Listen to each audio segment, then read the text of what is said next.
Listen to me very carefully, because I'm only going to say this once, and I'm not going to be gentle about it. The dollar is being destroyed. Not tomorrow, not next year. Right now, today. While you sit there watching videos on your phone and telling yourself everything is probably going to be fine, it is not going to be fine. What is happening in the global financial system at this exact moment is the largest coordinated wealth transfer in modern history. And the people on the losing end of that transfer are the ones doing absolutely nothing. That is the majority of you watching this right now. I've spent decades in the markets. I've fought corporate boards. I've dismantled bad management. I've made billions by seeing what other people refuse to see. And what I'm seeing right now is a reset. A hard, fast, brutal repricing of everything you think your money is worth. You have a very narrow window to get on the right side of it. That window is closing. Before I go any further, if you are watching this channel without subscribing, you are leaving money on the table, and that is frankly embarrassing. The intelligence I'm giving you in this video alone is worth thousands of dollars in financial advisory fees. Institutional clients pay for this level of analysis. You are getting it here for the price of pressing a button. Subscribe right now. Hit the notification bell, because the next video I put out could be the one that saves your financial life. And if you miss it because you couldn't be bothered to click, that is entirely on you. Let me explain to you exactly how the system works, because most people have absolutely no idea, and that ignorance is costing them a fortune every single year. Here is the mechanism in plain language. When a government spends more money than it collects in taxes, which the United States has been doing to the tune of trillions of dollars every single year, it has to make up that shortfall somehow. It cannot conjure economic output from thin air. What it can do, and what it does with complete and total regularity, is pick up the phone and instruct its central bank to create new money. That is not a metaphor. That is the literal process. The Federal Reserve purchases government debt by crediting accounts with money that did not exist 5 minutes before. The U.S. deficit is now running at levels that dwarf anything seen outside of wartime. We are talking about numbers so large that the average person genuinely cannot conceptualize them. And that is not an accident. They do not want you to conceptualize them. Now, here's the part that affects you directly. Personally, in your wallet, at the grocery store, at the gas pump, in your rent payment, every single month, when you increase the supply of money without increasing the supply of goods and services by the same proportion, each individual unit of money purchases less than it did before. That is inflation, not the government's sanitized, massaged, politically convenient version of inflation that they report at. 3% or 4% or 5%. The real inflation that you feel when you go to buy the same groceries you bought 3 years ago and the bill is 30% higher. The real inflation you feel when your rent renewal comes in and the number on that page makes you feel physically ill. The government calls it 5%. Your lived experience tells you a completely different story, and your lived experience is correct. Here is the math that nobody wants to do in public. If your savings account is paying you 4%, and if you are with one of the large retail banks, you are lucky to be getting 2%, and real inflation is running at 7%, 8%, or higher depending on your actual spending basket, then you are losing purchasing power at a rate of 3% to 6% per year, compounded. Compounded. That means the problem does not stay the same size. It grows every year you sit in cash. The hole gets deeper. Over a decade, at those numbers, you have not preserved your wealth. You have quietly, politely, without a single dramatic moment, allowed it to be eaten alive.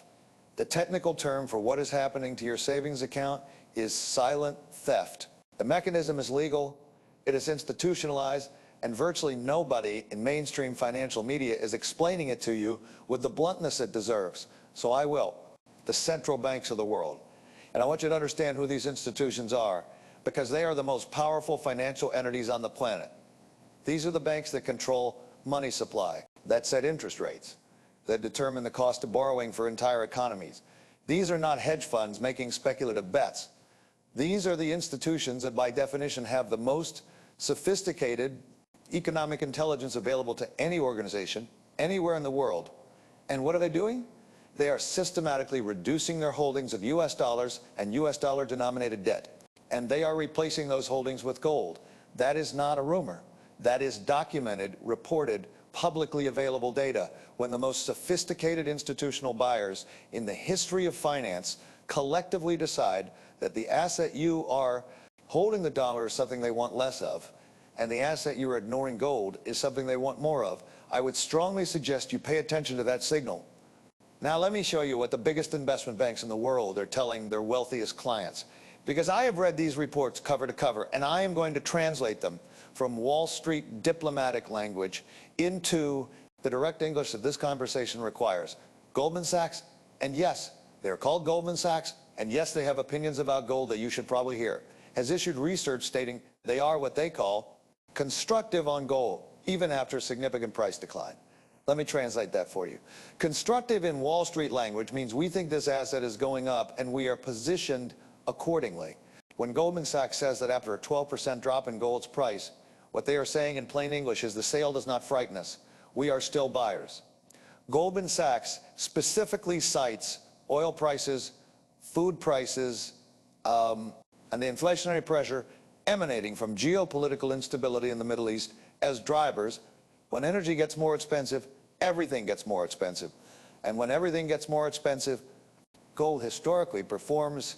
UBS, the Swiss banking institution that has managed private wealth for some of the wealthiest families on earth for over a century, has issued a specific year-end price target for gold that represents a substantial move upward from current levels, and they have given 4 distinct reasons, none of which are vague or speculative.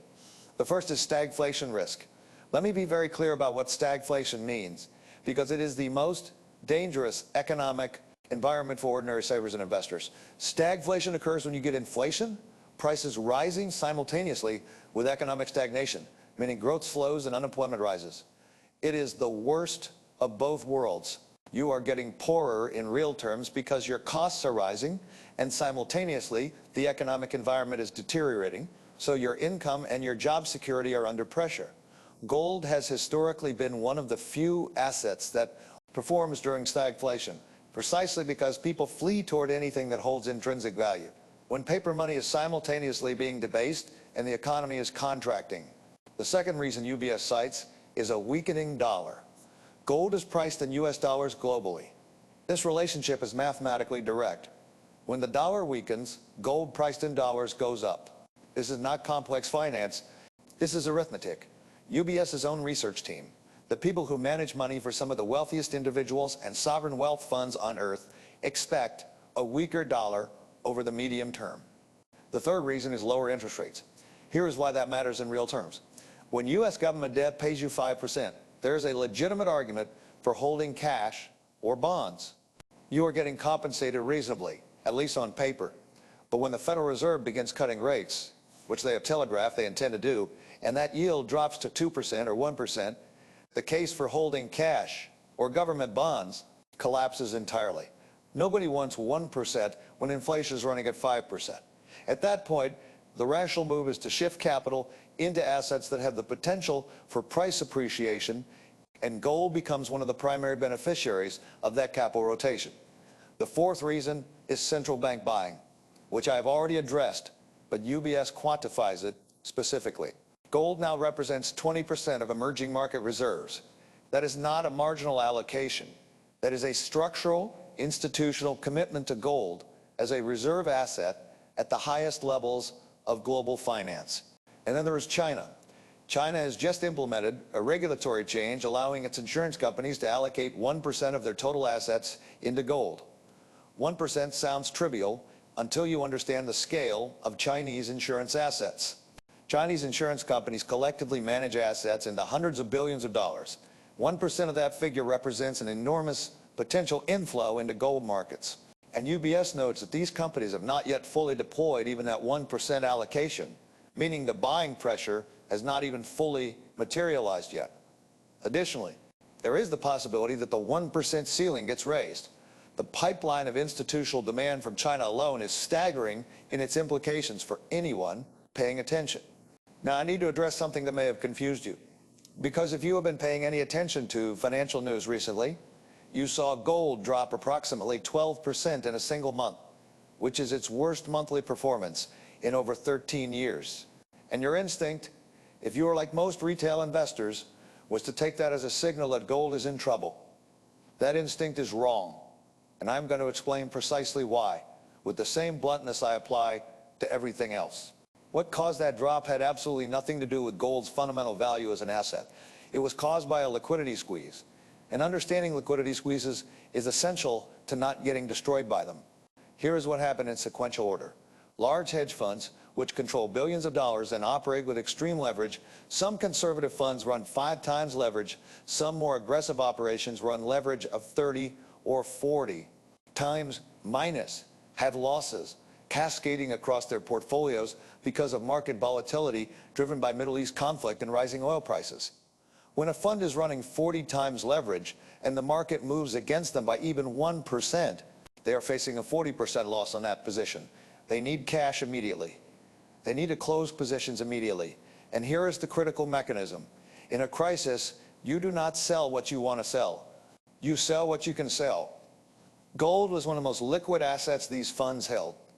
It could be converted to cash quickly with minimal market friction. So they sold it, not because they thought it was going to zero, not because the fundamentals had changed, but because they needed cash to cover losses in other parts of their portfolio. Think about this the way you would think about a homeowner who loses their job. They do not sell their house because it is a bad house or because the neighborhood has deteriorated. They sell it because they need money to pay their bills. That is exactly what happened with gold during this sell-off. The asset was sold not because it was flawed, but because it was valuable and liquid enough to generate immediate cash. Turkey simultaneously drew attention by apparently reducing its gold position, which added to the narrative that institutions were fleeing gold. The reality is more nuanced. Turkey used approximately 50 tons of gold in what is called a swap arrangement, essentially using the gold as collateral for a short-term loan, the same way you might pawn a Rolex to get cash you need right now with every intention of getting the Rolex back. They did not sell the gold. They borrowed against it. The distinction matters enormously because it means the gold is still an asset on their balance sheet. And the reason a lender accepts gold as collateral is precisely because gold is considered extremely high quality, universally valuable collateral. Now here's the data point that should make you sit up straight. Sentiment indicators measuring institutional positioning in gold dropped to a score of 13 out of 100 during this period. 0 represents everyone selling. 100 represents everyone buying. At 13, we are in extreme institutional selling territory. Historical data over the prior 3 years shows that when the score drops to that level, into that 0 to 20 range, gold's average return over the following 90 days was approximately 18%. Past performance does not guarantee future results, and I want to be absolutely clear about that. But when the smart money panics and sells aggressively, and the fundamental reasons that drove the asset higher have not changed, what you typically have is not a warning sign. What you have is a discounted entry point. While hedge funds were panic selling, Chinese institutional investors were adding $1.9 billion in gold ETF inflows during that same period. They were buying what the panicking funds were selling. Ask yourself which side of that trade you want to be on. Let me now step back from the short-term noise and talk to you about why the forces driving gold higher are not temporary, are not cyclical, and are not going away. This is the part of the conversation that separates serious investors from people who are simply reacting to headlines, and I want you to be serious. The first force is de-dollarization. Countries around the world, and we are not talking about fringe nations. We are talking about major emerging market economies. BRICS nations, Southeast Asian economies are systematically reducing their dependence on the US dollar as a reserve currency and a settlement currency for international trade. This has been building for years. It accelerated dramatically when the United States froze Russian central bank reserves following the invasion of Ukraine, because that action sent an unmistakable signal to every other nation on earth. Your dollar-denominated reserves are not unconditionally safe. They can be frozen by political decision. That realization sent central banks scrambling to find reserve assets that cannot be frozen, cannot be sanctioned, cannot be seized. Gold cannot be sanctioned. Gold does not have a counterparty. Gold has been a store of value for 5,000 years, and it will continue to be one regardless of which political administration is in power in Washington. The de-dollarization trend is not reversing. It is accelerating, and every month of continued geopolitical friction adds fuel to it. The second force is government deficit spending. And I want to be brutally direct with you. This is not going to stop. It is not going to stop because it is politically impossible to stop. Any politician who stands up and says we need to cut Spending sufficiently to balance the budget will immediately face a coalition of every constituency that loses something, which is everyone, and they will lose their job at the next election. The incentive structure of democratic politics guarantees deficit spending in perpetuity. That means money printing in perpetuity. That means dollar debasement in perpetuity. That is not a pessimistic assessment. It is a mathematical and political reality. And as long as governments are printing money to finance deficits they cannot otherwise close, the purchasing power of the dollar will continue to erode, and the case for holding assets with intrinsic, non-printable value will continue to strengthen. The third force is geopolitical instability, and specifically the energy disruption that flows from it. The damage to energy infrastructure, supply chains, and trade relationships from ongoing conflicts in the Middle East and Eastern Europe is not going to be repaired in weeks or months. We are talking about multi-year reconstruction timelines, continued energy supply uncertainty, and persistent upward pressure on food and commodity prices. Every month of elevated energy costs is another month of inflationary pressure that feeds directly into the case for gold as a store of value. And then there is the pyramid. I want you to visualize the structure of global finance as a pyramid. At the base, the largest layer, the most numerous, the most vulnerable, are retail investors. That is, most of the people watching this video. Above them are the institutional investors, the banks, the asset managers, the hedge funds, and at the very top are the central banks, the boss banks, the entities that literally control money supply for entire nations. Right now, the entities at the very top of that pyramid, the most powerful, the most informed, the most sophisticated financial institutions in the history of human civilization, are buying gold in their 15th consecutive month of net purchases, led by China. The institutions in the middle are publishing research saying they are bullish on gold, and the retail investors at the base are doing what? Sitting in savings accounts, earning less than inflation, and wondering why their financial situation is not improving. The information asymmetry in that pyramid is the mechanism by which wealth is transferred upward. The people at the top know what is happening.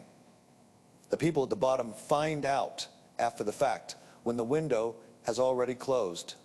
So let me give you the framework. Not opinions, not feelings, not vibes, a structured, repeatable decision-making process that you can apply to this situation and every other investment decision you face. This is how serious money thinks. This is not complicated, but it is disciplined. And discipline is a thing most retail investors are completely incapable of maintaining, which is why they consistently underperform. The first question you ask is, what are the smartest, most well-resourced institutions in the world actually doing with real money? Not what they are saying in public relations statements, not what they are projecting in conference calls. What are they actually doing? The answer right now is unambiguous. Central banks are buying gold. Chinese institutional investors are buying gold. Goldman Sachs is telling its clients it is constructive on gold. UBS is telling its clients to stay bullish on gold. These research notes were all published within a 48-hour window. That is not a coincidence. That is a signal, and the signal is as clear as any I have seen in decades of watching these markets. The second question is, what is the crowd doing, and should I do the opposite? Contrarian investing is not about being reflexively contrarian for its own sake. It is about recognizing that when the average retail investor panic sells in an extreme sentiment environment, when the score hits 13 out of 100, that is historically the point at which smart money is accumulating. When everyone is running for the exit, the correct instinct is not to follow the stampede. It is to walk calmly in the opposite direction and ask yourself what these panicking people are selling and why. The panic sellers are selling because of short-term cash pressure and fear. They are not selling because the fundamentals changed. And if the fundamentals did not change, then the panic price is simply a discount on the same asset. The third question is, what is a long-term structural trend? And is this a temporary disruption or a permanent shift? And this is where I want you to be completely honest with yourself. Is de-dollarization going to reverse? Are governments going to stop spending money they do not have? Is geopolitical instability going to evaporate? Is the Federal Reserve going to permanently sustain high interest rates in an economy carrying this level of debt? The answer to all of these questions is no. And that means the structural tailwinds for gold are not seasonal. They are not a trade to be entered and exited in a few months. They represent a multi-year, potentially multi-decade repositioning of the global financial system away from dollar dominance and toward hard assets with intrinsic value. Now, here's what I'm not telling you. I am not telling you to put every dollar you have into gold. I am not telling you this is risk-free. I am not telling you gold goes up in a straight line from here. What I'm telling you is that a rational defensive allocation, a serious investor, might consider something in the range of 10% to 20% of a portfolio as a position in gold or gold equivalent assets, whether that is physical gold, ETFs, or gold mining companies, each of which carries its own profile of risk and return, represents a logical and historically grounded response to the environment I have just described. And I am telling you that the cost of doing nothing is not zero. The cost of doing nothing is a continued, compounding, mathematically guaranteed erosion of your purchasing power at the hands of inflation and dollar debasement. Doing nothing is not neutral. Doing nothing is a decision to lose slowly. The question is whether you are going to make an active choice or let the system make a passive one for you. The window you have right now, with institutional sentiment at extreme lows, with smart money having already sold in a panic and beginning to reaccumulate, with structural forces firmly in place, with investment banks publishing simultaneous bullish research, this window does not stay open indefinitely. Markets reprice, opportunities close. The people who move early capture the full move. The people who wait for confirmation, who wait until it is obvious, until it is on the front page of every newspaper, until their neighbor is talking about it at a barbecue, those people pay full price for an asset that the smart money already bought at a discount. That is not a position you want to be in. That is the position you have been in your entire investing life if you are being honest with yourself. And it is time to change that. I have given you the data. I have given you the institutional research. I have given you the framework. I have given you the 3 questions. I have given you the structural argument, the sentiment argument, and the mathematical argument for why the current environment demands that you take your financial situation seriously and act with urgency. What I cannot do, what no one can do, is make you move. That is on you. So here's my challenge to you. This week, not next month, not someday, this week, audit your savings, calculate what inflation has actually cost you over the last 3 years in real purchasing power terms. Look at what the institutions I've described are doing with their actual money, and then make a deliberate, informed, documented decision. Not an emotional reaction, not a panic move, a decision based on the framework I've laid out.